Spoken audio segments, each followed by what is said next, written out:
Here's how authors can market a book even before they finished writing it. And you're going to want to save this one. I'm often asked, how can you market a book when you don't have anything to sell or when you haven't even finished writing it? And this is where there's a misunderstanding about what marketing really is. All marketing is connecting with people and making them aware that you and your book exist. Selling comes much later. So to better understand this, I want to show you the 3 phases of marketing.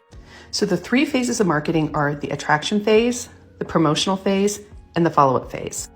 The attraction phase begins really the minute you start writing up until about 3 to 4 months before your release. So the attraction phase is really where a lot of people will kind of live for quite a while until their book is actually written.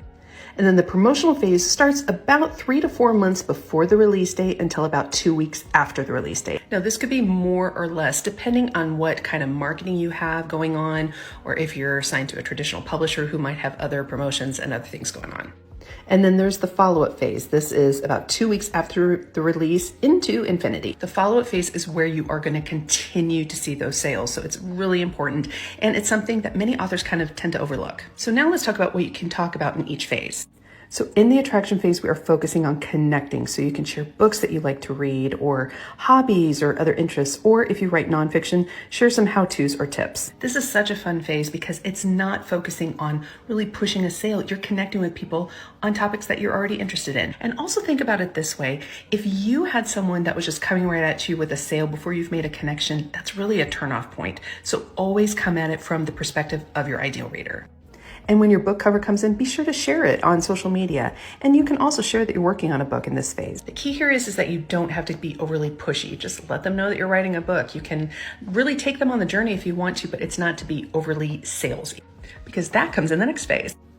In the promotional phase, share more details, introduce more characters if you are writing fiction. If you're writing nonfiction, how will your book help them? You can also talk about your pre-orders, your promos, and all that other good stuff. This is really where you're promoting, where you're trying to drive sales, where you're driving more attention to your book.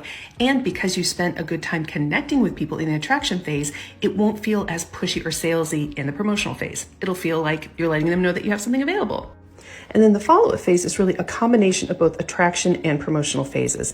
Continue to connect with your readers on various topics, and then continue to promote your book at least 1 to 2 times per week. Follow-up phase is so important because this is really where you continue to see book sales. This is where you continue to drive traffic and really promote that book. So these 3 phases really give you the structure that you need to grow an audience, to promote it, and to continue to drive sales. If you want to go a step further, I got you covered. Download my book marketing blueprint. It's free and it's in my bio. And follow along for more simplified book marketing tips.